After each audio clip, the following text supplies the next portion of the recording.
Como foi o ano de 2019 para você? Que balanço você faz dos acontecimentos que impactaram o Brasil e o mundo ao longo deste ano? Esta é a proposta desta edição especial do Viva Voz. Nós selecionamos uma série de fatos para nos ajudar a compreender melhor por onde nós caminhamos em 2019. No Brasil, o ano começou com a posse do presidente Jair Bolsonaro, mas logo depois o país teve que lidar com a dor do rompimento da barragem da mineradora Vale em Brumadinho. E ainda poucos dias depois, com o incêndio no Ninho do Urubu, que pôs fim ao sonho dos garotos do Flamengo. Bom, teve também reforma da Previdência, incêndios na Amazônia e novas movimentações da Operação Lava Jato. Na América do Sul, crise e revolta social. Na Venezuela, no Chile, na Bolívia, na Colômbia e no Peru. No cenário internacional, os coletes amarelos intensificam as manifestações contra os altos impostos do governo Macron. O Reino Unido segue ainda sem clareza sobre a saída da União Europeia. Os Estados Unidos de Donald Trump continua flertando com a China de Xi Jinping. E a Notre Dame pegou fogo. Bom, sejam bem-vindos à última edição do Viva Voz de 2019, que está no ar pela rádio e também pela TV Univale. Quem está comigo, acadêmico de jornalismo, Wesley Durães. Oi, Wesley. Olá, Lisa. E olá para você que acompanha o programa Viva Voz. Lembrando que você pode participar aqui do nosso programa através das redes sociais, lá no Instagram, no @VivaVozUnivale, pode mandar sugestões, mensagens, enfim. E você pode acompanhar tudo que já foi discutido por aqui através do canal da TV Univale lá no YouTube. Isso mesmo. Bom, no programa de hoje, nós temos a presença especial também dos professores do curso de jornalismo que foram aqui, aceitaram o nosso convite para nos ajudar a compreender este ano de 2019. Gustavo Zonta aqui na minha frente. Bem-vindo, Zonta. Olá, Lisa. Olá, Wesley. Muito boa tarde a todos. Temos também Vera Sommer. Obrigada, Vera, por ter vindo. Imagina, boa tarde a todos. É um prazer estar aqui e compartilhar esse momento de retrospectiva tão importante. Legal. E temos também nosso querido André Pinheiro. Obrigada pela presença, André. Gratidão é minha. Olá, Lisa e Wesley, os colegas da banca aqui, Vera e Gustavo, e também os ouvintes da Univale FM.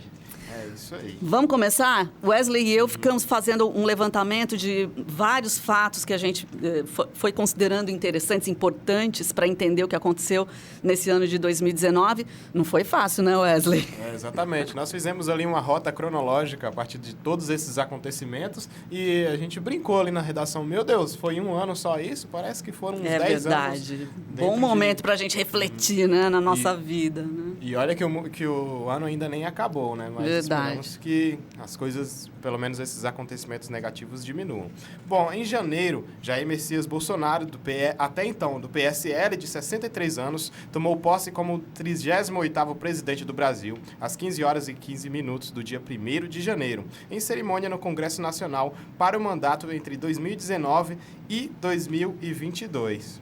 Isso, quem deixou o cargo foi o Miguel Elias Temer Lulia, político, advogado, foi presidente do Brasil de agosto de 2016, empossado logo após o impeachment da então presidente Dilma Rousseff. E, enfim, com essa virada, a gente iniciou o ano de 2019, uma virada histórica para a política nacional. E estamos aí convivendo com esse novo ambiente político no país. Que dizer sobre esse momento? Alguém gostaria? Eu acho que a gente vive um momento realmente de muitas incertezas. O mínimo para começar por aí, né? Muita incerteza, claro, polarização, todo mundo está falando. E de muita surpresa a cada dia e, às vezes, mais do que surpresa, decepção, né? Mas eu acho que isso também é importante para que as pessoas pensem em nós, né? Principalmente da mídia, reflitamos sobre o nosso papel. A gente tem que criticar, a gente tem que colocar aspectos que às vezes são esquecidos, ignorados, omitidos, né? Esse é o nosso papel. Então, eu acho que hoje o fato de a gente ficar chateado ou não, né? Pouco interessa, eu acho que a gente tem que discutir e se a gente quer mudança ou não aceita o que está aí, a gente tem que mostrar o que está acontecendo, porque o resultado disso tudo foi em função das eleições. Quer dizer, Verdade. essa escolha aconteceu antes. Então, nada que está aqui que a gente possa criticar, principalmente a própria condução, né, do governo, os novos ocupantes dos ministérios, enfim, né? A gente tem que pensar como é que isso está acontecendo. Grandes conquistas, a última delas, assim, para fazer o caminho inverso, né? Essa questão da exclusão da inclusão, né? De reservar vagas no mercado de trabalho. As empresas antes eram obrigadas a admitir pessoas com alguma deficiência, né? E hoje, pelo que vai ser ainda aprovado ou não, né, no Congresso, se pode só pagar 2 salários mínimos ou 3, uma taxa, e não é obrigado mais a empregar pessoas. Você paga o pedágio e se livra da lei. Então, isso é um retrocesso. E é isso que os líderes, claro, dessa conquista, né, e de pessoas que estão relacionadas a esse mercado aí, elas estão reclamando. Então, a gente tem que reclamar, a gente tem que procurar os direitos, tem que saber quais são e não impedir que algumas coisas realmente retrocedam a tal ponto de a gente não poder mais falar. Agora, eu vou aproveitar o gancho que a Vera trouxe para colocar para os nossos outros colegas aqui da mesa. Foi também uma virada na maneira como o governo passou a se relacionar com a mídia, com a imprensa. Isso. E eu acho que isso diz respeito a todos nós aqui. Eu acho que é uma oportunidade bacana da gente também trazer para o público. Qual a sua visão sobre isso, Zonta? Então, na verdade, eu acho que puxar um pouquinho antes, acho que é essa questão da polarização, porque todo mundo esperava que talvez as eleições de 2018 fossem colocar uns panos quentes, né? Essa questão estava muito na eleição do ano passado, essa questão de, vamos pacificar o Brasil, né? Tem que vir um presidente que tente pelo menos colocar, né, reduzir um pouco a questão da polarização política, e eu acho que, na verdade, a coisa tomou um caminho diferente, né? Essa questão da polarização só se, pelo menos nesse primeiro ano de governo, vamos dizer assim, né, essa questão até ficou até pior, vamos dizer assim, nessa questão da polarização. E, na verdade, eu acho que essa questão da relação com a mídia, desde a posse, né? Eu acho que a primeira entrevista que o Bolsonaro deu no Jornal Nacional, ele já falou mal da Folha de São Paulo, que é uma guerra que ele mantém até agora, né? Tentando deixar a Folha fora de licitação pública. Enfim, eu acho que talvez é o primeiro presidente que coloca a mídia, a imprensa, estrategicamente, óbvio, né? Contra ele, né? Sempre contra.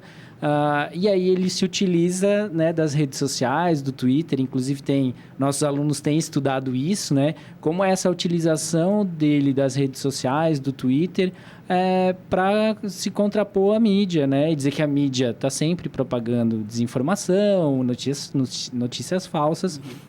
E a verdade está em outros lugares, né? Ao estilo do Trump, né? Exatamente, né? Uma estratégia de comunicação que o Donald Trump tem feito nos Estados Unidos também, né? O problema a gente já está num cenário, desde as eleições isso piorou, né? Essa questão de um cenário contaminado de informação falsa. A gente está vivendo esse cenário. Se a gente tem um presidente da República que fala que a mídia profissional, que somos nós jornalistas que aprendemos, né, e sabemos como lidar e tentar ir em busca, vamos dizer, aí, da verdade. Se ele coloca as pessoas e os eleitores, enfim, os brasileiros, contra o sistema da mídia, contra a imprensa, contra o jornalismo profissional, onde é que está, né? Como é que a pessoa vai saber onde estão as coisas verdadeiras? Ou, enfim, tentar saber o que está acontecendo, os fatos, né? A pessoa fica um pouco... Está perdida, né? A gente que consome mídia, às vezes fica muito perdido diante dos fatos, uma fake né? news E às vezes escorrega numa fake news de vez em quando, né? Acontece. Então, a gente está num cenário contaminado e a postura do presidente diante da mídia, acho que piora ainda mais esse cenário já contaminado de notícias falsas, né? O Zonta se refere a uma postura realmente de agressividade, de enfrentamento truculento, né, por vezes, e que elimina gradativamente qualquer possibilidade de interlocução num nível razoável, né? E a gente vive hoje um ponto de inflexão na nossa história. O próprio Bolsonaro e sua equipe, eles demonstram ter consciência disso à medida que tentam impedir registros, que tentam promover revisionismos acerca das próprias narrativas históricas sobre fatos que já são de conhecimento amplo nosso, né? Então, nós vivemos assim, uma época, um ponto de virada na nossa política, na vida da nossa sociedade, e os atores sociais que estão posicionados, eles têm total consciência disso, eles demonstram ter, e aí utilizam técnicas como a já conhecida cortina de fumaça, né? Que são aqueles escândalos, aquelas falas absurdas para encobrir outras movimentações mais sérias aí. Então, é um período que nós, profissionais de comunicação, do jornalismo, ainda estamos aprendendo a lidar, porque é uma estratégia com a qual nós não estamos acostumados e para a qual nós não temos ainda um contraponto. Eu digo contraponto no sentido de garantir o exercício da nossa própria profissão e a produção e veiculação de conteúdos que realmente tenham interesse público, tenham qualidade e agreguem para a sociedade. E eu acho que tem uma outra questão aí que a gente tem que lembrar, assim, é que quando tem uma pessoa, um líder, né, que foi escolhido pelo povo, pelo voto, e ele, na verdade, institucionaliza essa, vamos dizer assim, mesquinhez, né? No sentido de eu vou falar as coisas que eu penso, do jeito que eu penso, tô nem aí para os resultados ou consequências. Então, essa coisa no afã, né, dos fatos, o que é que está demonstrando? Está institucionalizando essa intolerância que ela fica pior justamente porque tem uma pessoa que, vamos dizer assim, é um representante maior da nação. E as outras pessoas que também acham que não puderam falar e hoje podem falar, falam essas impropriedades todas. Então, essa intolerância que a gente está vendo, não só nas redes sociais, mas principalmente nas redes sociais, ela está se alastrando para tudo, né? Pelo cotidiano. Isso. E aí, o que é que nos afeta? Afeta de tal ponto que a gente só está, assim, apagando pequenos incêndios. Nem é da Amazônia. São pequenos incêndios, como diz o André, né? São essa cortina de fumaça. É isso. Nós falamos de bobagem, que ela não é tão relevante e a gente esquece... E ela nos distrai, né? É óbvio, nos distraindo, então... Olha como ele recebe a imprensa, gente. A imprensa, toda vez que eu vejo, por exemplo, cenas, ele falando, a imprensa meio que está, assim, pedindo um espaço para ele falar. Ele fala como quem fala, sei lá, com o vizinho, sabe? Não existe um respeito. É como se a imprensa, na verdade, ela fosse retirada do seu papel. E aí nós estamos entrando numa seara muito complicada, né? Bom, gente, olha, eu sei que esse papo aqui daria um programa inteiro. A gente tem um tempo bem maior hoje. Você que está acompanhando Viva Voz, é uma edição especial. Começamos mais cedo e vamos até 1h30 da tarde tentando fazer esse balanço de 2019. Tem muita coisa para falar. Puxando ainda essa linha de tempo, teve posse de Nicolás Maduro na Venezuela no dia 10 de janeiro também, então ali pertinho. E logo após, no dia 15, o Bolsonaro assinou aquele decreto facilitando a posse de armas, né? Vocês lembram disso também. Só para a gente ir trazendo à tona.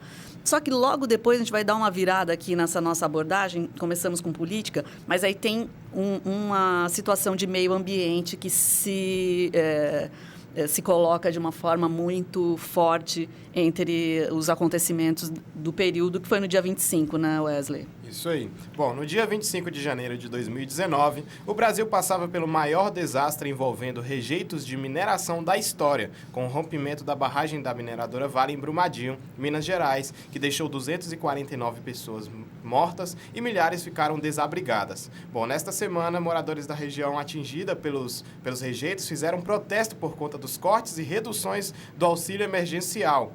O rompimento destruiu comunidades e deixou cerca de 250 mortos e, além além disso, repercutiu mundialmente por conta dessa região que foi devastada. E os povos, essa semana, eles começaram a fazer protestos porque eles passaram a receber um valor de auxílio porque as suas casas foram... seus locais vidas. de trabalho, suas vidas foram prejudicadas por isso. E agora a Vale, ela quer voltar atrás e quer reduzir esse valor de auxílio e em alguns casos também cortar. Como que vocês analisam isso, gente? Eu soube que recentemente, eu não me lembro quantas outras barragens, inclusive em Minas Gerais, sim. acho que em torno de 60, né, uma coisa assim, correm o mesmo risco. Exatamente. É dizer, além de a gente já ter um exemplo muito, vamos dizer assim, dramático, trágico, o que a gente está esperando, né? Para que aconteça outros, não sei, né? E eu acho que é como se isso não fosse importante. E a gente tem que reivindicar, não é só esse povo que efetivamente foi prejudicado, né? Porque isso diz respeito a quem nós somos, né? Minas Gerais, né? Como é que eu vou dizer assim?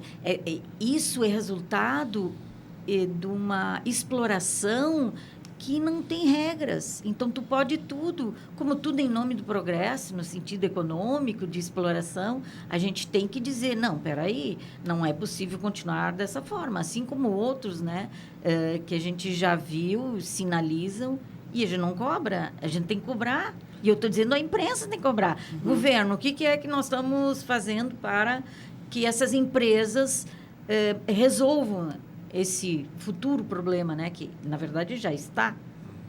E lembrando que a Vale foi uma empresa privatizada. Ela era uma estatal que foi privatizada. As privatizações sempre são defendidas com uma espécie de selo de qualidade, de segurança, de eficiência, de comprometimento com as questões ambientais. E a gente tem esse cenário em 2019.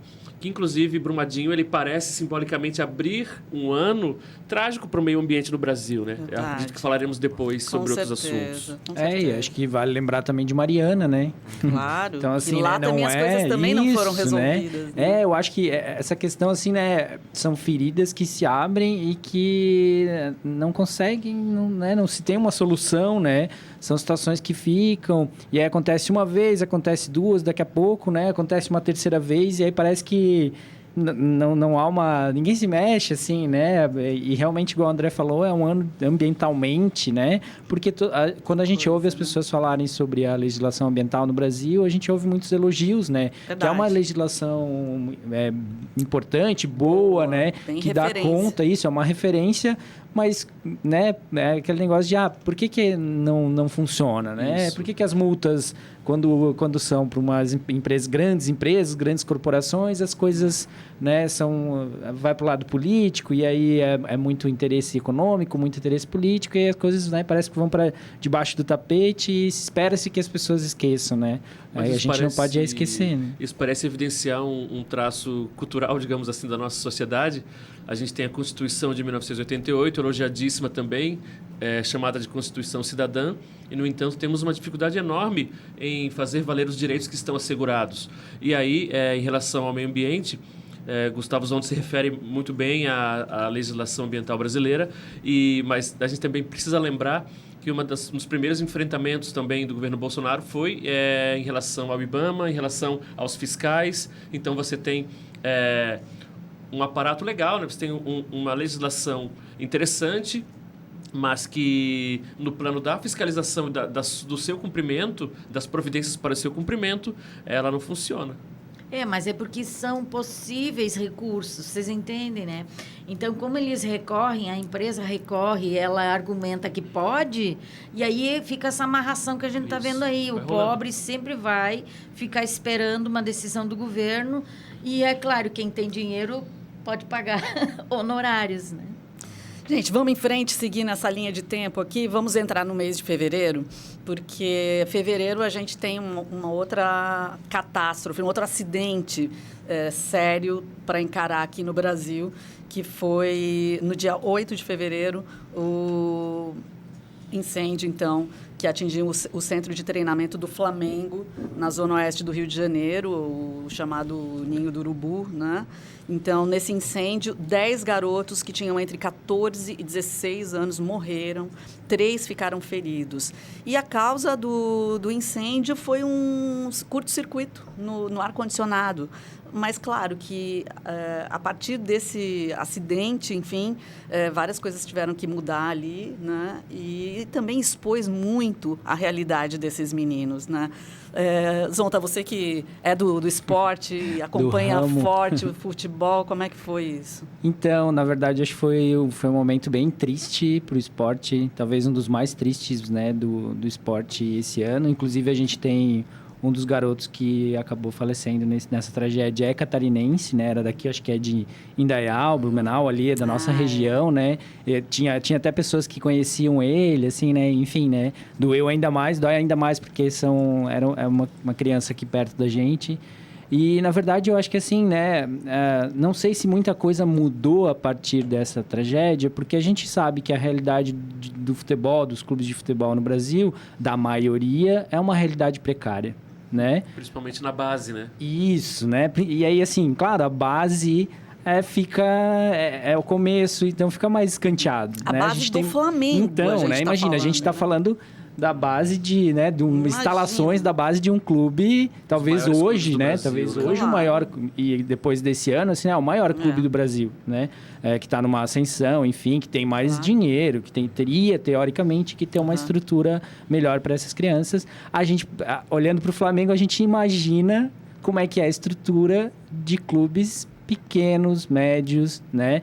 Locais, como a gente tem aqui na nossa região, em Santa Catarina, né? Então, assim, como é que vivem, né, essas crianças em alojamentos, adolescentes, né? Isso acho que ainda é um problema que precisa ser mais discutido, né? Eu acho que a situação... Imprensa. E isso, inclusive, pela própria imprensa, né? Claro, a imprensa dá muito foco para os jogos, para os grandes torneios, e a base é sempre um assunto que vem de vez em quando, né? Mas é muito, muito pouco noticiado, a gente olha muito pouco para onde é que vive essa gurizada, como eles são tratados, né? Tem questão de alimentação, de estrutura. Quando a imprensa fala, geralmente o que a gente tem é mesmo as bases, mesmo os clubes grandes, né, de profissionais, às vezes o cara passa fome, não tem comida nem para os profissionais, imagina para a gurizada da base, né? Uma situação ainda acredito seja uma situação muito precária e é um pouco o caso de Brumadinho, né? As coisas precisam acontecer uma tragédia para a gente parar e olhar, né? E perceber o quanto a gente tá deixando essas crianças, né? Em que locais que elas estão, né? Mas eu acho que a gente tem que fazer uma outra reflexão. Claro que o clube aceita isso, né?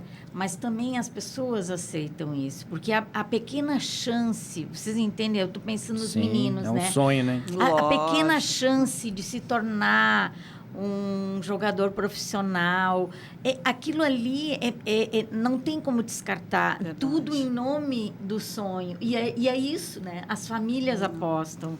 Elas veem que o menino vai para lá, tem a possibilidade de ser reconhecido, tem, de repente, uma possibilidade de mostrar o seu trabalho. A gente sabe que no Brasil, quantas crianças sonham em ser, sim, né? Jogadores profissionais. Quem não?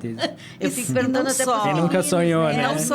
E não só jogar futebol, mas sair da sua realidade dura, né? Sim, é uma maneira de escapar, né? E como a Vera disse muito bem, para muitos é a única flecha que ele tem no arco. E ele não pode desperdiçar. E claro que aí clubes também, outras estruturas, federações tiram proveito disso.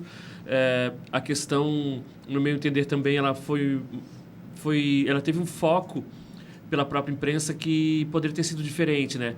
Eu vi muito, com todo respeito ao Flamengo, sua torcida, né, que é numerosa, é a maior do Brasil, mas eu vi muito hashtag Força Flamengo, mas não vi assim, cobranças de explicações do clube. Então, existe uma glamorização também, né? E esses meninos, eles saem do interior do Brasil, assim como tinha um catarinense, tinha de outros locais, e esses clubes grandes, eles concentram nas suas bases garotos que vêm dos mais remotos rincões aqui do país, né? Então, a gente precisa ter um olhar mais atento a tudo isso, como essas coisas se desenrolam, como esses meninos são acolhidos, de que maneira eles vivem lá, né? Inclusive, tem aqueles meninos, desculpa, André, que vêm de outros países, né? Lógico. Eles querem uma chance, e aí vem aqui a possibilidade de mostrar o trabalho. É isso que está em questão, assim. As pessoas, claro, se submetem porque acham que tem uma nova oportunidade para um lugar ao sol. Às vezes uma única oportunidade, né? Única. Isso, e acho que o André chamou atenção para isso, e o Flamengo lidou mal com a situação também, né? O próprio Também, clube lidou verdade. mal com a situação e ainda lida hoje, né? Ainda está rolando processo Sim, de famílias, porque- enfim, são coisas que aconteceram lá em fevereiro e ainda estão muito acesas, porque tem família que ainda está, né, tentando correr atrás das indenizações, e o clube não, assim, a meu ver, não soube lidar muito bem, nem está sabendo ainda lidar muito bem com essa situação. Também né? não é novidade, porque as próprias famílias dos mortos da Chapecoense também têm dificuldades ainda hoje, 3 anos Olha depois, só. né? Coisa. Se a gente pensar a própria enchente aqui, né? O pessoal ali de Ilhota, né? É isso, é tudo muito Complicado, demorado. E as pessoas precisam seguir em frente. Pessoal, e nós precisamos seguir em frente aqui com o nosso Viva Voz Especial. Tem intervalinho. A gente volta daqui a pouco fazendo esse balanço do ano de 2019. Já, já. É isso aí, pessoal. O programa Viva Voz Especial está de volta. Hoje estamos tratando da retrospectiva de 2019 com os professores aqui do curso de jornalismo, professor Gustavo Zonta, Vera Sommer e André Pinheiro. Só tanta coisa que a gente gostaria de falar, porque realmente foi um ano muito intenso.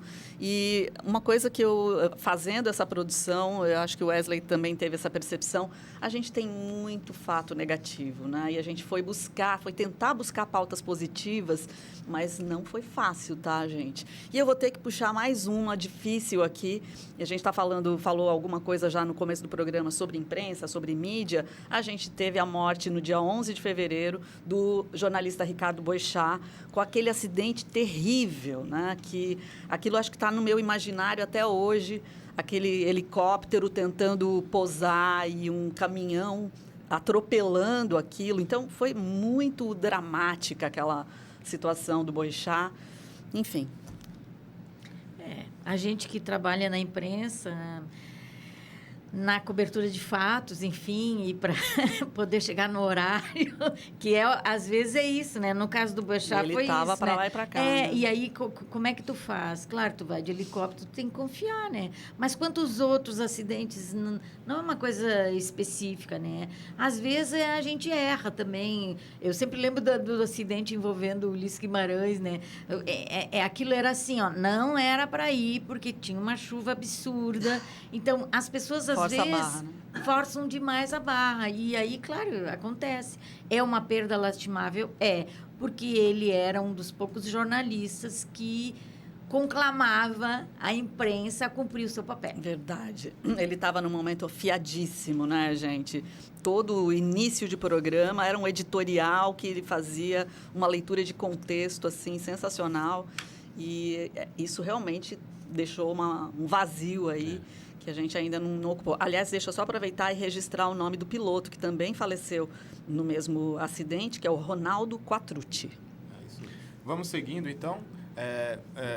Gostaria de complementar alguma coisa, professor? Não, eu Pode penso que ficar à vontade. o Boechat foi uma perda lastimável também, porque, como a própria Lisa coloca, 2019 teria sido um prato cheio para ele, para os seus editoriais, para a sua postura combativa, para a sua problematização dos acontecimentos e para o seu olhar em profundidade sobre os fatos. Então, assim, a gente deixou de ter um grande intérprete das situações, né? Legal. Um grande leitor.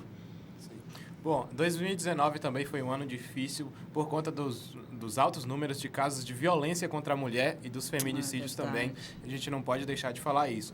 Bom, em fevereiro aconteceu um caso alarmante que depois de conversar durante 8 meses com um cara que conheceu na internet, Elaine Caparrós, resolveu marcar um encontro com Vinícius Batista Serra. A noite terminou num apartamento de Elaine, que foi espancada pelo rapaz. Esse caso foi emblemático porque ela foi praticamente desfigurada num caso de violência contra a mulher. Professora Vera, gostaria de falar sobre? Eu acho que a gente sabe que as redes sociais, os aplicativos, né, de relacionamento, eles permitem que mulheres, principalmente mulheres divorciadas, enfim, solteiras mais velhas possam manter relacionamentos, né, ou iniciar relacionamentos de uma forma, vamos dizer assim, mais libertada de estereótipos. Mas aí nós entramos numa outra seara, que é a da segurança. Quem é que a gente vai colocar para dentro da nossa casa? Quem é que a gente vai permitir que tenha acesso à nossa vida, efetivamente? Então, as redes sociais facilitam, mas a gente também não pode ignorar que os espertos, né, não estou dizendo o mal em si, mas tem pessoas que têm realmente intenções outras que facilitam a violência, né? E isso, a gente tem a violência, cada vez mais a gente ouve falar em feminicídios, porque há mais registros, as mulheres estão se empoderando nesse sentido. Nem sei se é empoderamento a palavra, mas elas estão, pelo menos, tentando resgatar um pouco de dignidade que lhes resta, né? Para indiciar, para que o seu algoz seja indiciado, né? Então, tu tem registros. São poucos ainda em função de quantos acontecem. Verdade. Mas, mesmo assim, é uma possibilidade bem importante, né? Temos mais acesso. Queremos falar mais disso. Tem o hashtag #MeToo, né, que foi do assédio. Verdade. Então, há campanhas mostrando o quanto que é importante a gente primeiro perceber a violência, o abuso, Isso. e depois como é que eu vou assim, agir em relação a quem cometeu comigo, porque isso é uma outra questão, né? Aliás, eu só queria também manifestar aqui a figura da Elaine foi muito importante para esse movimento, porque ela deu a cara, saiu na mídia toda falando do que aconteceu com ela. Foi em vários programas. Foi em vários programas e ela simplesmente assumiu esse posicionamento de que a mulher precisa se defender, precisa gritar e que, acho que o que mais me marcou nesse caso é que ela gritou muito e ninguém foi socorrê-la.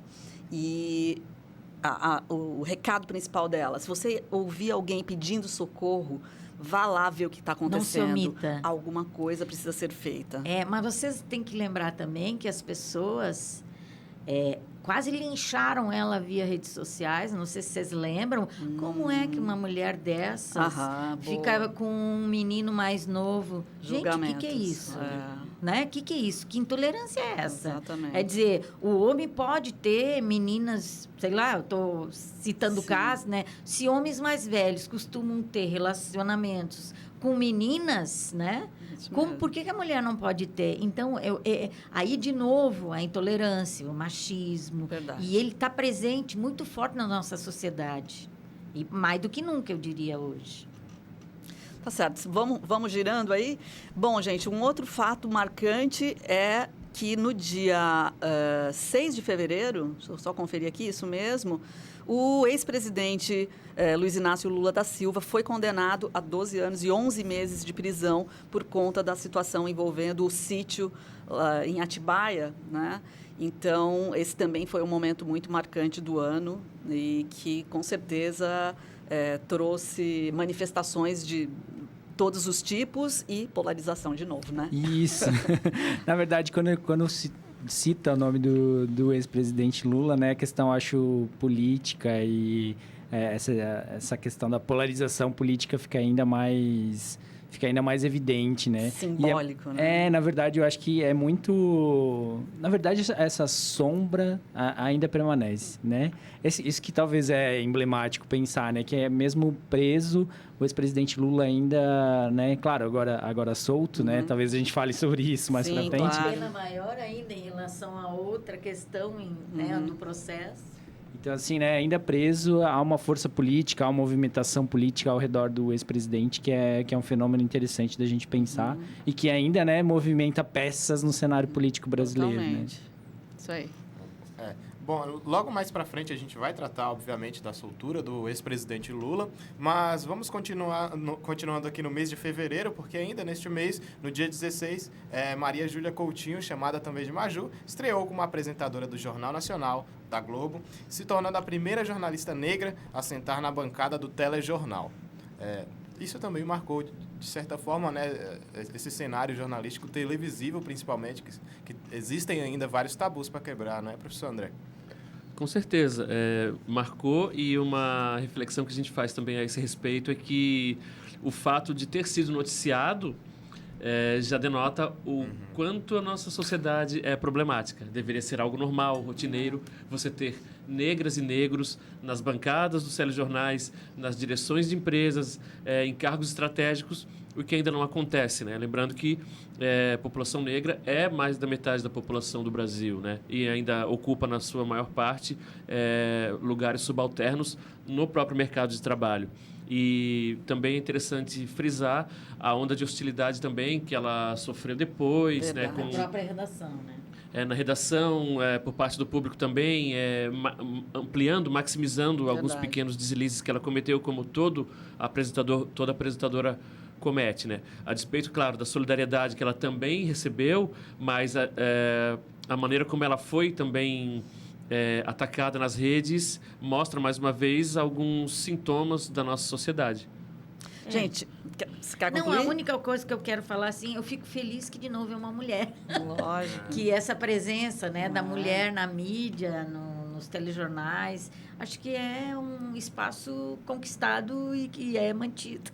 Legal. Gente, precisamos ir em frente, porque agora eu vou entrar no mês de março. Só falar que em fevereiro ainda teve início a crise na Venezuela, ficou mais intensificada, mas a gente vai voltar a falar da Venezuela mais para frente. Março teve outra situação muito triste, gente. Dia 13 teve aquele massacre na escola Raul Brasil, na cidade de Suzano, no estado de São Paulo. 2 jovens mataram 8 pessoas na escola e depois cometeram suicídio. Então, ao todo, foram 10 mortes, né?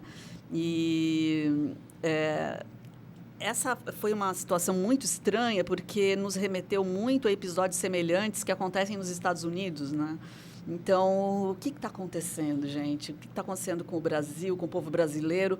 Qual a leitura que vocês fazem disso?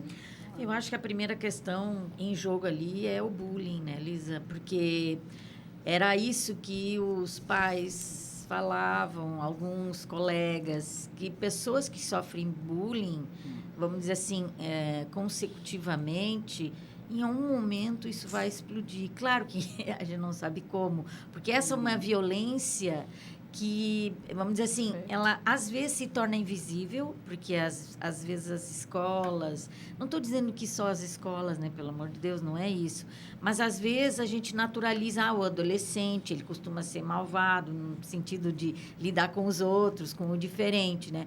Mas eu acho que essa discussão a gente tem que fazer em casa, na escola, na mídia, né?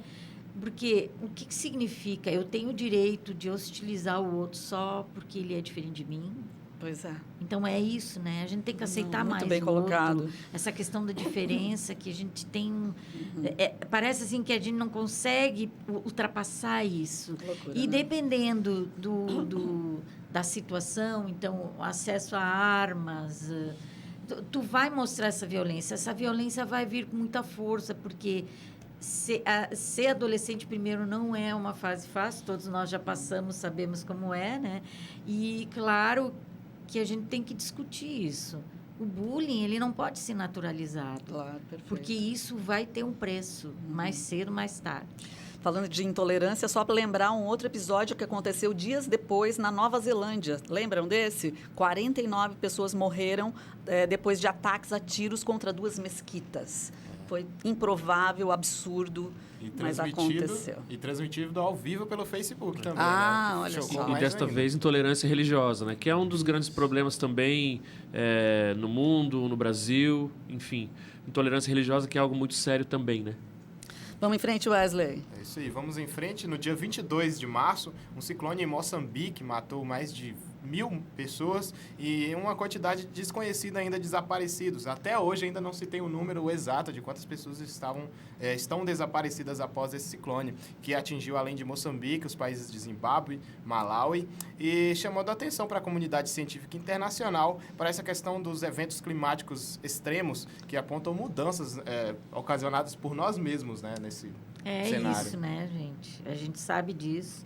E eu li essa semana, encontraram uma baleia morta, não me lembro em que país agora, cheia de redes de pesca, pois é. cheia de plásticos. Então, assim, é isso que nós estamos assistindo. A gente é Nossa, culpado, muito né? A gente triste. decide o amanhã. O amanhã não é daqui a 10 anos, é amanhã mesmo, né? Realmente, questão ambiental, eu acho que dominou muito a cena, os noticiários no mundo inteiro e para situações extremas de muita preocupação. Realmente, a gente vai precisar ficar muito atento a tudo isso. A gente acabou pulando um momento aqui, que aconteceu no dia 21 de março, que foi quando o ex-presidente Michel Temer e também o ex-ministro Moreira Franco foram presos, né? Então, essas coisas aconteceram tudo em 2019. Parece que, né, Parece sei lá que faz quando. muito tempo, Estamos nos né? 3 primeiros meses. E aí ele acabou ficando preso durante 4 dias, depois conseguiu um habeas corpus e tudo mais. Ele foi solto por decisão do STJ, só para a gente entender o momento, mas ele continua impedido de se relacionar com outros investigados, mudar de endereço, sair do país e exercer cargos públicos e partidários.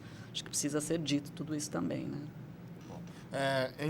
Ainda continuando nessa nossa cronologia aqui, retrospectiva de 2019, nesse programa especial, no dia 7 de abril, militares do Exército mataram o músico Evaldo dos Santos Rosa após atirar 80 vezes contra o seu carro. A explicação para essa atrocidade foi que os militares confundiram o carro da família, que estava indo a um chá de bebê, com o carro de bandidos. Bom, isso aí chocou bastante, né? Até hoje arrepia quando a gente conta desse caso.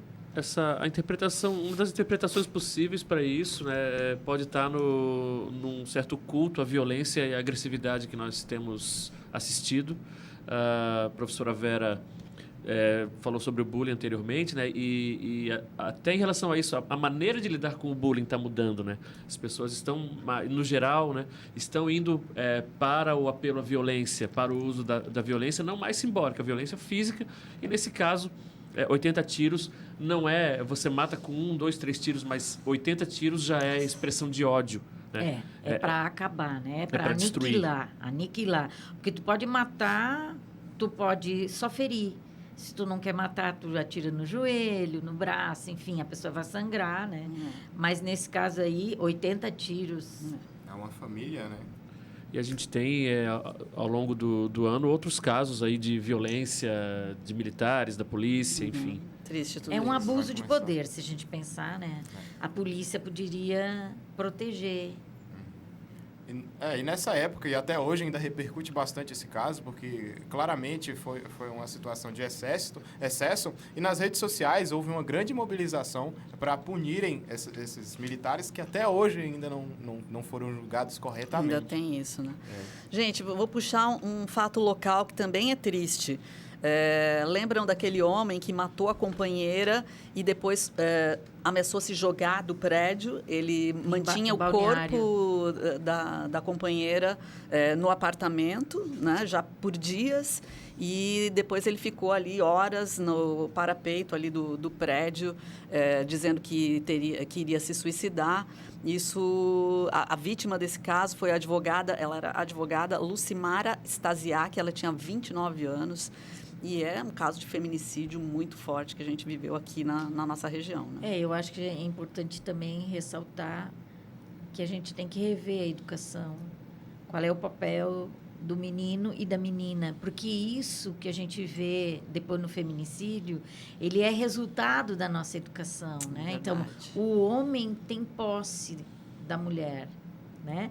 E é isso que não é possível. É isso que a gente tem que educar. Nós somos 2 seres, né? Eu estou dizendo assim, 2 seres diferentes, que daí é a questão do gênero, mas eu não posso admitir essa relação abusiva. E isso a gente tem que trabalhar em casa. Eu digo isso como mãe, Perfeito, né? Que a gente tem que educar. A gente tem que saber que isso é algo doentio, mas é resultado da nossa educação. Né? Isso é uma coisa culturalmente construída. Ela não é uma coisa natural, no sentido de que nasceu assim. Não, isso foi construído. E para desconstruir, para quebrar esse paradigma, a gente precisa trabalhar nas escolas. Bora, Wesley.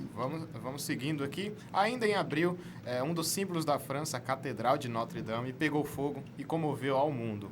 Obras de arte importantíssimas para a história da humanidade foram destruídas com incêndio, que até hoje não se tem uma conclusão sobre as reais causas da tragédia. Na época havia eles estavam reformando a catedral, mas ainda não se chegaram à conclusão desse julgamento. Por que pegou fogo?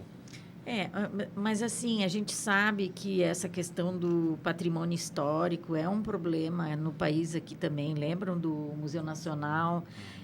E aí, se a gente pensar em outros, né, em outras cidades que simplesmente se derrubam patrimônio histórico, né? Eu estou falando arquitetônico. A gente tem isso também em Itajaí, né? Se erguem edifícios, se erguem prédios sem um mínimo apreço à nossa própria história. Então, como é que a gente lida com as coisas, de novo, né? Verdade.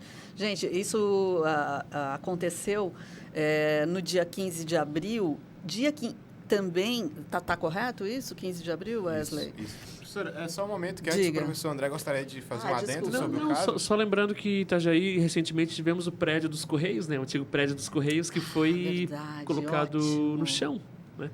Nossa. A comunidade que artística absurdo, aqui... né? Tem várias propostas de intervenção ali naquele espaço para que ele seja de novo público e que realmente... Mas a construção, com seu caráter histórico, ela não existe mais, né? Olha só, bem lembrado, André. Desculpa, a gente está meio correndo, porque tem tanta coisa para a gente falar ainda, mas se você está aí ouvindo o programa, deixa para a gente ali um recadinho também nas nossas redes sociais. O que marcou você no ano de 2019? Quais foram os fatos mais impactantes para você? Eu acho que essa é uma discussão que vai longe, a gente não vai conseguir dar conta num único programa, mas eu acho que vale a pena esse momento de reflexão, né? Mas eu ia só lembrar que no dia 15 de abril, vocês lembram do José Maria Marim? Ex-presidente da Confederação Brasileira de Futebol. Zé das Medalhas. Então, nesse dia ele foi banido permanentemente do futebol pela FIFA. Fantástico isso, né? O que você comenta, Guga? Na verdade, ainda é resultado daquelas investigações, né, sobre o famoso FIFA Gate, né? Que teve aquela... Brasil, isso, que também envolveu a CBF, que é a Confederação Brasileira, né? E, na verdade, sim, né? É uma questão que estava... Essa questão da corrupção dentro do futebol, da CBF, era uma coisa que estava, né? Sempre se falou muito, assim, mas nunca... Como são entidades que têm um caráter meio privado, né? Então, o governo não pode fiscalizar, também nem tem interesse em fiscalizar, né? Mas eu acho que trouxe à tona uma coisa muito importante, que é essa questão da corrupção dentro do futebol, né? Que às vezes fica em segundo plano por conta da mídia olhar muito pro esporte, né? Porque acontece em campo. E aí essa questão... Os bastidores estranhos. Isso, né? Ele também teve que pagar multa de 3.855.000. Então, né? Dá um respiro. Eu imagino que ele tenha faturado muito mais do que isso. O Ricardo Teixeira também andou sendo banido do futebol por esses meses agora, assim, também, agora no final do ano. Tempo, Isso. Mas simbolicamente, acho importante essas punições. Vocês entendem? Claro que ele deve, se houve corrupção, envolver um montante maior. Mas simbolicamente é muito importante essa punição. Seguindo aqui na nossa retrospectiva, no dia 25 de abril, o presidente Jair Bolsonaro assinou o decreto que revogava o horário de verão no Brasil. A decisão de extinguir a mudança de horário baseou-se na poupança energética e no relógio biológico da população brasileira, afirmou o chefe de Estado. E aí, vocês são a favor ou contra esse negócio de fim do horário de verão, Vera? Eu sou favorável, eu acho ótimo não mexer nesse horário, porque, claro que eu posso até entender economicamente isso, mas no nosso biológico isso interfere muito. Então, assim, para mim foi bem-vinda a não manutenção do horário de verão. André? Eu sou a favor do horário de verão. Adoro ficar com claridade até mais tarde. Vendo? Gosto de claridade. Divide muito isso. Gosto de claridade, não de escuridão. Você, Zonta? Pra mim tanto faz. Tô de boa eu me viro no horário de verão. Adaptável. E você, Wesley? Eu também, não me importo muito, mas eu gostava do horário de verão ali, porque dava... dá um dia, fica um diazinho mais... Em alguns momentos era legal, né? Aquela mais dividida do mundo, mas eu também não gosto dessa coisa de mexer no relógio biológico. Mas causou, enfim, uma grande grande mobilização nas redes Verdade. sociais também, mais uma vez. Sim. A galera a favor, contra. Vamos falar do mês de maio? Dá tempo ainda antes da gente fechar esse bloco? Vamos seguindo aqui no mês de maio, que houve os cortes na educação, ou como os membros do governo se retrataram, contingenciamento, causou revolta imediata na comunidade acadêmica e científica brasileira, que no dia 15 de maio foram mais de 1 milhão de pessoas às ruas, em mais de 200 cidades pelo país, protestarem aí contra essa decisão. Verdade. Isso também chamou bastante atenção lá no mês de maio, né? Sim, chamou bastante atenção. Até durante esse período eu estava na pós-graduação, né, no mestrado da Universidade Federal aqui de Santa Catarina. E o clima dentro das universidades federais nesse ano, por conta desses contingenciamentos, né, por conta desses cortes, realmente foi um clima complicado, né? Vários colegas que ficaram naquela de será que a minha bolsa vai ser renovada, não vai? E aí como é que tu produz ciência, como é que tu faz produção científica né, com esse clima, sem saber se a tua produção científica, se o teu projeto vai ser mantido, se vai ser cortado. Eu lembro que teve esse período foi realmente um período bem complicado dentro da Universidade Federal, pelo menos aqui em Santa Catarina muito, né, porque os cortes aqui foram bem incisivos. Mas eu acho que foi um movimento que aos pouquinhos foi modificando, até porque botou muita gente na rua, né? A galera gritou muito, brigou muito. Então, durante o ano, algumas verbas foram sendo, né, descongeladas, vamos dizer assim, né? Por conta muito da Sociedade Brasileira de Ciência, enfim, né? Todo mundo bateu firme, assim, nessa tecla de que esses recursos são fundamentais para a produção científica brasileira, porque sem apoio do governo, a ciência brasileira, que já é precária, assim, né? Investimento em ciência fica inviável, né? Eu queria só fazer um contraponto. Eu acho que quando tu produz ciência ou tu produz conhecimento, que a gente faz, né, na universidade, tu tem que colocar esse para fora no sentido de divulgar. E eu acho que, nesse sentido, mobilizou bastante para provar que se estava produzindo. Então, nesse sentido, eu achei interessante. Porque muitas vezes se produz para si mesmo. Essa é uma crítica, né? Sim, porque verdade. tu não sabe o que as pessoas estão produzindo. E o fato de não saber te impede de defender, inclusive, essa produção, essa destinação orçamentária. E aí mobilizou também quem estava fazendo pesquisa para provar a importância da sua pesquisa. E eu acho que é isso que a gente tem que lembrar. E a imprensa teria que mostrar, eu acho que, de novo, o papel dela seria mostrar onde é que a verba deve ser mantida ou até aumentada em função dessas pesquisas. Tem pesquisa muito importante, a questão da Zika, que foi muito, vamos dizer assim, foi para o mundo muito importante. Não foi só para o Brasil, né? E foi no nosso Nordeste. Uma pesquisadora que descobriu como é que era o mosquito, o que era possível se fazer. Então, às vezes, eu acho que a gente tem que mostrar e comprovar que aquilo é um investimento mesmo. A ciência, sim, a ciência tem que trazer retorno para nós, para a sociedade. Gente, vamos ter que fazer mais um intervalo, mas não sai daí, a gente vai continuar fazendo essa retrospectiva aí do ano de 2019. Antes de fechar, curiosidade para os aficionados das séries, no dia 16 de maio, após 12 anos em exibição, foi ao ar o último episódio do The Big Bang Theory.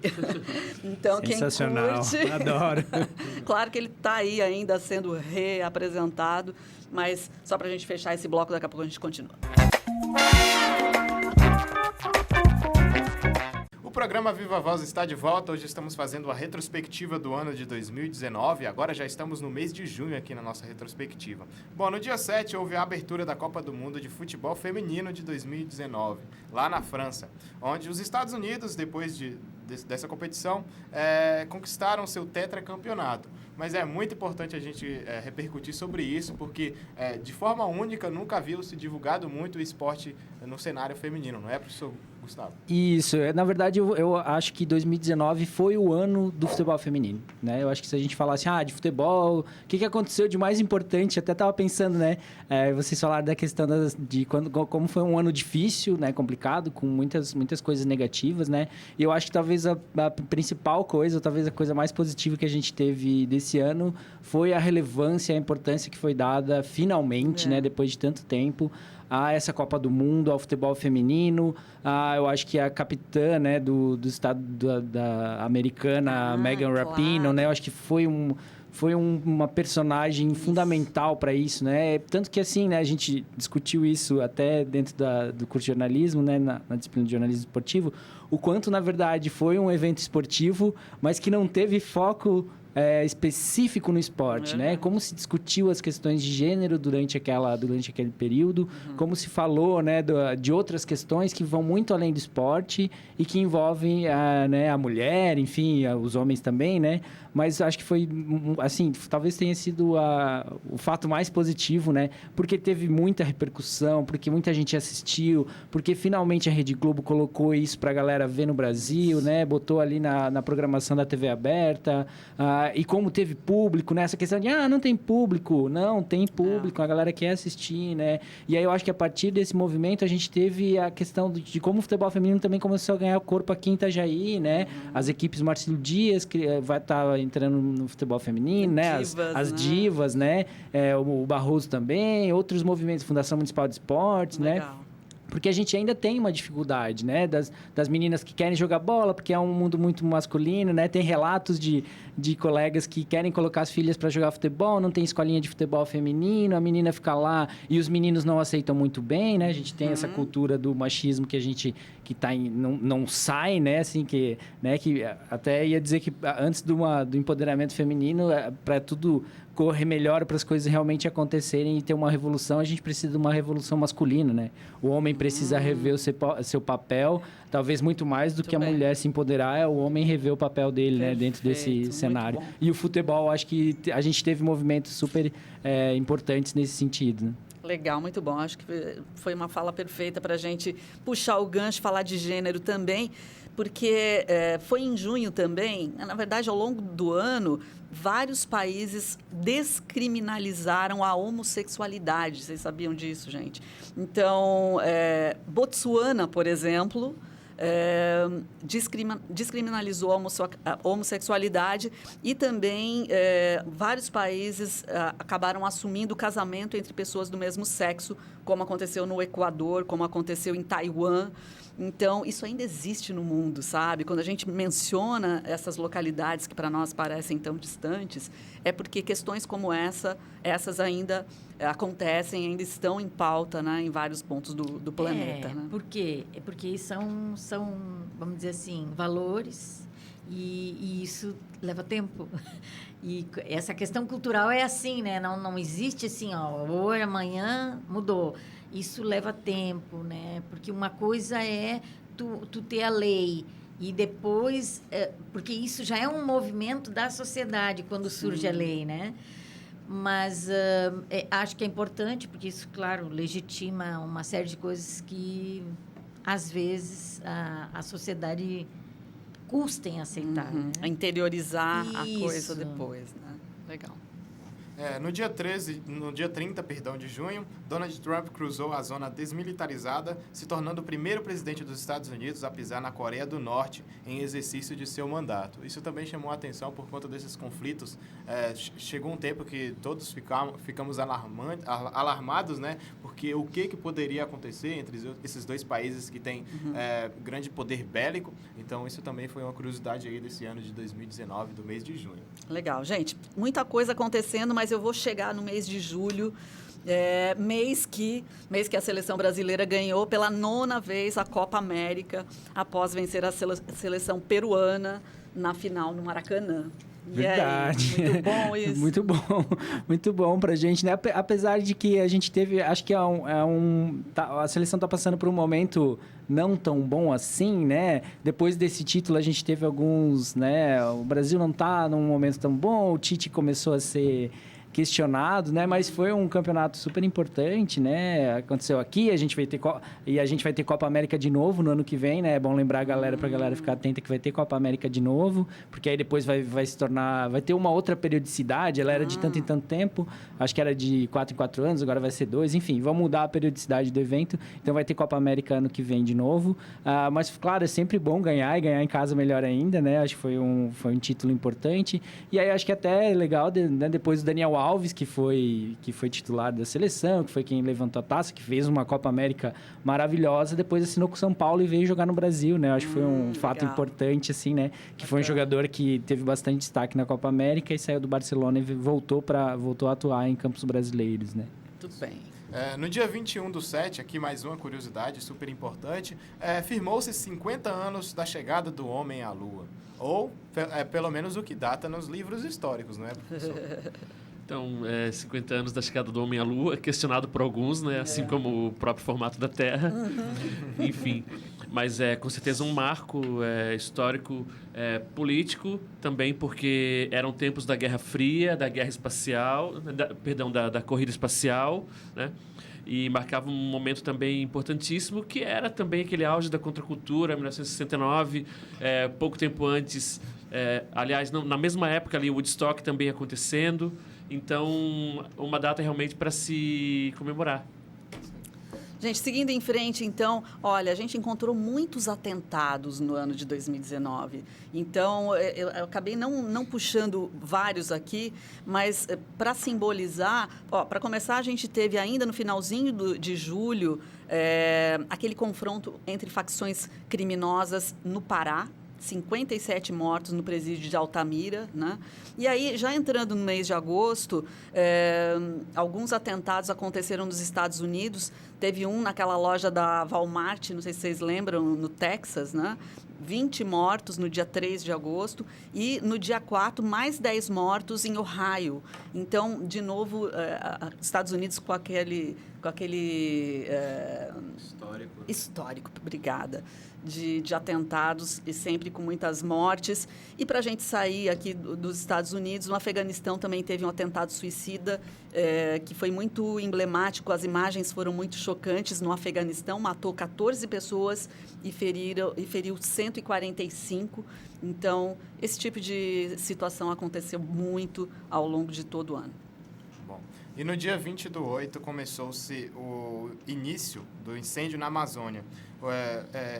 Houve grandes consequências, houve grandes discussões, mas, bom, o Instituto Nacional de Pesquisas Espaciais do Brasil detectaram mais de 100 mil incêndios florestais no país desde janeiro, sendo mais da metade deles concentrados na Amazônia. Foi aí que houve esse estopim das discussões. Para iniciar essa discussão nossa aqui, o Brasil já paga um preço pelas queimadas na Amazônia e, de forma geral, pela política ambiental também do governo Bolsonaro, certo, pessoal? Mas eu acho que a gente tem que lembrar também de uma prática muito comum no país, que é a queimada. Sim. Vocês entendem? Isso é histórico. Em qualquer lugar que tu for no interior, tu vai ver gente queimando para depois plantar. Então, isso não é uma prática atual, no sentido de recente. Sim. Então, de novo, o que é que a gente tem que rever? A gente tem que explicar para as pessoas, aos agricultores, os poceiros, né? Enfim, pessoas, inclusive, que mandam queimar para depois botar gado, que essas práticas, elas têm, num primeiro momento, parece até que benefícios, que é isso que eu imagino que eles pensem. Mas, num segundo, a gente vê que aquilo é um abate, né? É um abate que nos é prejudicial em termos ambientais mundiais. Porque a repercussão que tem essas queimadas, que no Brasil não é de hoje, eu sei, porque desde pequena, imagina, eu conheço o interior do Rio Grande do Sul, sou de uma família de avós agricultores, essa era uma prática, não havia outra. Então, o que a gente, de novo, tem que pensar? Como é que a gente vai trabalhar isso? Como é que a gente educa para mudar? Então, a gente tem que pensar, de novo, que a prática de hoje, ela não é uma prática de hoje à toa, ela é consequência de toda uma trajetória que não dava bola para isso. achava que era naturalizou isso, né? O difícil, eu entendo toda a sua colocação, acho perfeito, só que a questão pior na Amazônia é que são incêndios ilegais dentro de uma área de proteção permanente, que a gente deveria estar preservando para o mundo, né? Então, a gente já conversou muito sobre essas questões. A gente teve aqui, né, Lisa, aqui na Serra do Tabuleiro, também, recentemente, foi horrível. E não é a primeira vez também, porque as pessoas fumam, e o calor excessivo, né? A secura, ela origina o fogo, muitas vezes, espontaneamente. Não só, né, a questão ilegal, Lisa, que eu digo, de ser criminoso, né? Mas de aplicar essa técnica, vamos dizer assim, numa área que, na verdade, não é para se criar gado, não é para se plantar nada, enfim, né?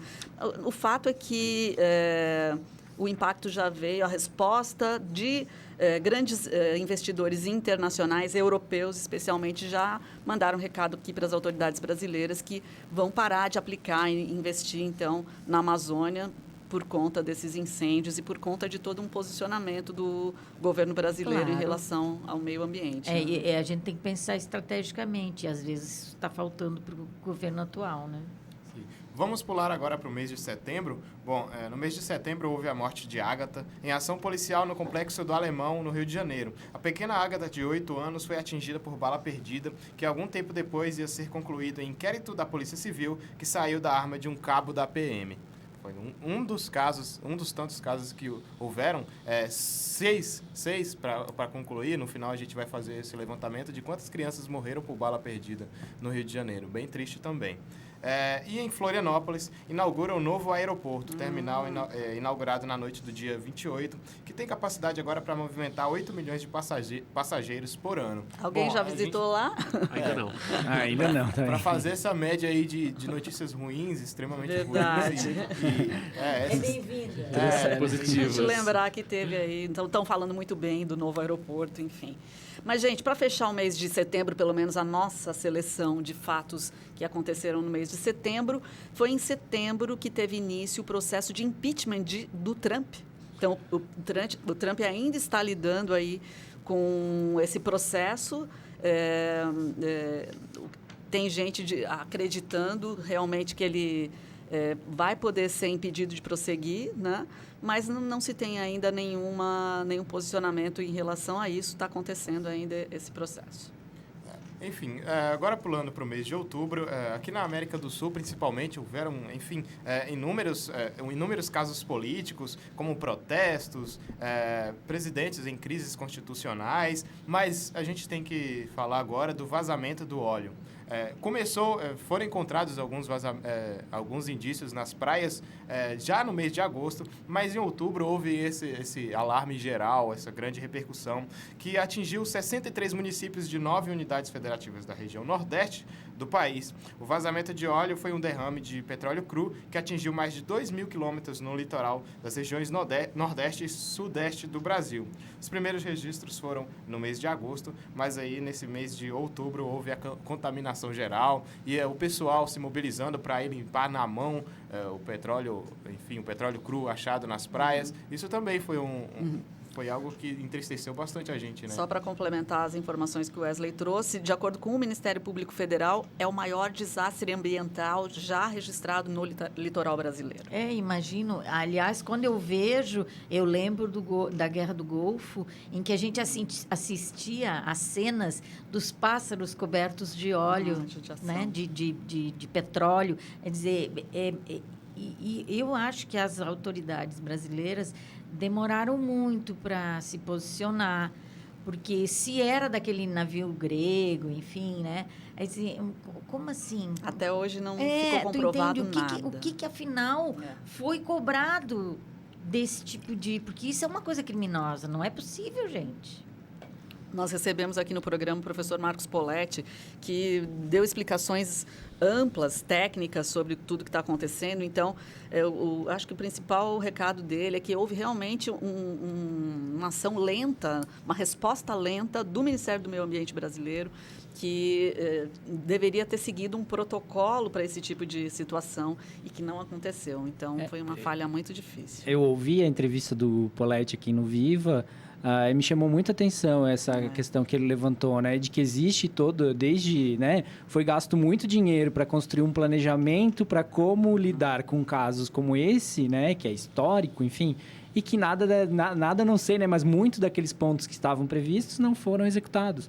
Então, é novamente aquela questão de, no meio ambiente a gente tem boas legislações, a lei é importante, é bonita, mas na prática, quando as coisas acontecem, aquilo não é colocado em prática, ou por desmonte, ou por não ter equipe, ou por não ter estrutura, negligência, exatamente. É negligência, né, gente? Porque interfere, inclusive, economicamente. Eu vi depoimentos de pescadores da Bahia completamente desesperados com o que aconteceu. Com certeza. Porque, claro, eu estou falando assim economicamente, que é onde dói, daí as pessoas se mobilizam, né? Porque ambientalmente é óbvio que é uma catástrofe. Mas eu digo, tem a ver com o ganha-pão e tem a ver com o turismo. Sim, sim. Comunidades inteiras foram atingidas por conta disso, né? Ou viviam da pesca, ou viviam do turismo. Então, imagina, né? Vamos em frente? Vamos em frente, então, agora para fazer mais uma média de notícias ruins e boas. No dia 13, a Irmã Dulce é canonizada, a primeira santa baiana. Olha só, entendi aí o recadinho. Agora ele puxou para sardinha dele. Famoso regionalismo. Não só brasileira, mas baiana, né? Isso. Legal, bacana. Qual o impacto disso, André? Você que é um estudioso aí das religiões. Um impacto grande no campo religioso brasileiro, porque fortalece o movimento católico, né? A gente vive hoje também uma polarização não só na política, mas também na religião da sociedade brasileira. Com a expectativa de que no próximo censo o número de evangélicos ultrapasse pela primeira vez na nossa história o número de católicos. Então, existe sempre essa expectativa de como as diferentes religiões vão se posicionar institucionalmente e também com os seus adeptos, né? Institucionalmente, claro, você canonizar um santo em uma região outra do Brasil, isso vai contribuir certamente para fortalecer não só a aproximação das pessoas com a igreja, até porque a Irmã Dulce era uma personagem que tem um apelo popular muito forte, né? Mas também você tem o próprio fortalecimento de um turismo religioso, em consequência. A gente tem a experiência aqui com Santa Paulina, muito próxima de nós, né? Sério. Gente, vamos em frente, seguindo para o mês de novembro? Bom, no mês de novembro, após 580 dias preso, o ex-presidente Lula deixa a prisão após determinação judicial no dia 8 de novembro. Com a decisão, o Supremo proibiu prisões de réus condenados em segunda instância para cumprir pena. A gente comentou no início do programa e agora eu gostaria do fechamento de vocês. Como foi aí? Como foi essa recepção? Como será, né? Talvez. A gente está vivendo Uma das coisas ainda. mais interessantes é que essa questão da prisão em segunda instância, ela voltou a ser muito questionada em função desse episódio envolvendo o ex-presidente Lula. E isso mostra que é uma espécie de conduta muito comum também no Brasil, você basear os procedimentos e as regras naquilo que é pessoal e não naquilo que é coletivo, né? Você tenta ajustar leis, regras e normas em função de um personagem ou de uma personagem, né? E ao contrário de você fazer aquilo que seria mais racional, que é fazer com que os personagens sigam as normas instituídas. Mas eu acho que é importante que ele é um ídolo, né, nacional, eu digo popular, apesar de tudo, né? E, claro, ele vai ser, de novo, vamos dizer assim, um agente político, não sei se moderador para a esquerda, né? Mas nesse sentido de fortalecer a esquerda e, inclusive, a oposição ao governo Bolsonaro. Moderado ou não, né? Há quem diga que Lula ter saído do cárcere mais para a esquerda do que estava antes, né? Eu ouvi essa leitura de algumas pessoas, mas moderado ou não, radical ou não, de qualquer maneira, ele agita a vida política do país. E muda o cenário, né? Muda o cenário, um elemento bagunça novo, tudo, de novo. derruba as peças do tabuleiro de xadrez e agora é um Deus nos acuda. Vamos ver para onde vamos com tudo isso. Gente, olha só, muita coisa, a gente está indo já para o finalzinho do programa de novo. E teve, em novembro, mais um fato importantíssimo, que foi definitivamente promulgada a reforma da Previdência, né? Então, uma mudança forte também para a classe trabalhadora brasileira, né? Impactou bastante na vida de muita gente. Acho que o ponto principal foi o aumento na idade das pessoas para requerer a aposentadoria, e isso eu acho que ainda a gente vai demorar um tempo para absorver e entender como vai acontecer na prática, né, gente? A gente vai demorar um tempo para entender e um tempo para se aposentar também, né? Bem, isso. Muito mais tempo para se aposentar, né? Para os jovens mesmo, a aposentadoria vai ficar bem mais complicada, né? Essa questão da idade mínima, que antes não existia, né? Agora existe uma idade mínima para aposentar, vai dificultar bastante, né, para o trabalhador, além de muitos cálculos aí que tiraram uma boa porcentagem de quem vai se aposentar, né? O governo comeu uma boa parte da nossa aposentadoria também, além da questão da idade mínima. Tá certo. Se você Gente, tem mais alguma dúvida, né, sobre essa pauta da reforma da Previdência, o Viva Voz tem um programa especial sobre isso, sobre reforma da Previdência. Procura ali no canal da TV Univale, que você vai encontrar, tirar suas dúvidas. Legal. Gente, vamos ter que fazer um apanhado geral nesses tópicos todos que a gente reuniu para conversar, mas seguindo ainda no mês de novembro, teve a queda do Evo Morales, que ficou no poder na Bolívia durante 13 anos. Eu acho que várias situações envolvendo a América do Sul, né? Colômbia totalmente em crise, muita gente nas ruas agora em novembro de novo, né?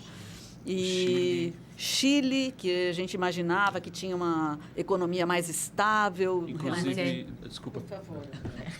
Inclusive, alterou até o local da final da Libertadores, né? Pois é, Veja que como loucura respingou isso. no esporte, né? Tava feia a coisa por lá. Mas, assim, o que eu acho que é importante também salientar é que, como, vamos dizer assim, a estratificação social, ela ficou mais radicalizada, então, os ricos muito mais ricos e os pobres muito mais pobres, a revolta está nas ruas, né? A rebelião foi para as ruas. Verdade. O povo está passando fome, não tem emprego, e aí quem tem emprego ou quem tem pelo menos uma posição política, né, está com tudo. Pois é, complicado. Gente, eu vou ter que seguir em frente. 26 de novembro, foi agora há pouco, aquele recorde no dólar super alto aqui no Brasil, desacelerou investimentos no país e a gente ainda está esperando ver o que vai dar, né? Porque, pelo que se sabe, é daí para cima, a gente não tem perspectiva para retornar a uma outra cotação. Donald Trump, inclusive, taxou o Brasil em aço e tal, né? Mas Isso, já aumentou o teve imposto brasileiro ali consequências. por conta da... Está dizendo que o Brasil está desvalorizando o real, na verdade, com essa questão da exportação, importação, né? Então, ele até já, né, taxou o Brasil lá em cima do aço e outros componentes por conta dessa questão da desvalorização do real. Bem tensa essa situação aí. Bom, gente, a gente selecionou pouca coisa no mês de dezembro, afinal a gente está bem no comecinho do mês, mas acho que o Wesley tem uma para mencionar ainda aqui, né? No último final de semana, na madrugada do dia 1º de dezembro, 9 jovens foram mortos e 12 ficaram feridos durante uma ação policial em um baile funk em Paraisópolis, zona sul de São Paulo. Segundo os moradores da região, os frequentadores do baile da 17 foram encurralados e agredidos em 2 vielas. Mais um caso de excesso policial, né? Mais um que a gente está repercutindo aqui. Esse acesso, esse abuso, é aquilo que eu falei há pouco, né? A polícia, na verdade, ela tem que rever a sua função. Ela tem que ser para proteger o cidadão, não para, como é que eu vou dizer, açoitá-lo, né? Agredi-lo, impedi-lo de ir e vir, por exemplo, que é o que a gente acabou vendo, né? E aí, isso também é uma forma de preconceito, porque num baile funk, né? Que coisa, né, gente? Pessoal, a gente já vai agradecendo, porque esse final vai ser, como sempre, muito intenso, porque a gente quer falar muita coisa, mas o tempo está terminando. Se você está gostando do programa, quer participar, põe ali um recadinho para a gente no Instagram do Viva Voz. Fala sobre como é a sua perspectiva desse ano, o que você considerou impactante, importante. Vamos continuar conversando por ali. Mas a gente ainda fez um obituário. E eu vou começar puxando, vamos fazer uma linha aí, quem lembrar de mais alguém, por favor, contribua. Mas eu vou começar puxando, lá em janeiro, o Marcelo Yuca, que é o músico, compositor, ativista, político, um dos fundadores do Rapa, que morreu ali numa situação bem difícil no Rio de Janeiro também. Então, nosso salve aí para o Marcelo Ilka. Isso aí. E aos 85, o cantor e compositor Serguei, um dos pioneiros do rock brasileiro, também se foi. Não é Querido, ainda foi... também choro, André. Tchau, Serguei. Bom, no dia 6, a gente teve a morte do cantor e compositor emblemático, importantíssimo para a música brasileira, João Gilberto, considerado o pai da bossa nova, morreu aos 88 anos e parece que ali envolvido numa situação de direitos autorais absurda, que a gente nem imaginava. Interdição, né? A família brigando. Muito estranho tudo isso. Muito difícil. Mas também o nosso salve aí para o João Gilberto. E em julho, no dia 10, morreu o jornalista Paulo Henrique Amorim, vítima de infarto, né? Mais um jornalista. Outro jornalista Workaholic. Combativo, workaholic. Né? Super bacana. E afiado. Também abração aí para o nosso querido Paulo Henrique Amorim. E depois a gente, no dia 28 de julho, também merece a menção aqui da morte da atriz Ruth de Souza, que foi a primeira atriz considerada a dama negra do teatro, do cinema e da televisão. Então, acho que vale também a menção a Ruth de Souza. Mais um agora no cenário artístico brasileiro. Aos 67 anos morreu o cantor e compositor luso-brasileiro Roberto Leal. Figura também bem simbólica, né? Já teve aqui na Marejada, né? Algumas vezes, né? Verdade. Já se apresentou aqui. Grande figura também, né? Tem pessoas que levam a sua mensagem até São o final, queridas, né? E conseguem arrebatar a gente de alguma maneira, né? E aí, por último, na nossa lista, mas claro, tivemos várias perdas, agora a mais recente, Gugu Liberato, que é aquela coisa, a gente nem sabia que a gente gostava dele, né? Mas ele é uma figura incrível que comoveu o Brasil, né? E emocionou todo mundo com uma morte inesperada e um acidente absurdo, Inusitada, né, gente? né? Verdade. Doméstico. E é isso, minha gente. A gente vai agradecer mais uma vez a presença de Gustavo Zonta. Obrigada, Muito Zonta. bem, valeu pelo convite. Só lembrando de um fato bem importante também que aconteceu nesse ano, que eu lembrei, que é a questão da Vaza Jato, né? A gente teve o vazamento das conversas de Deltan Dallagnol e Sérgio Moro, né?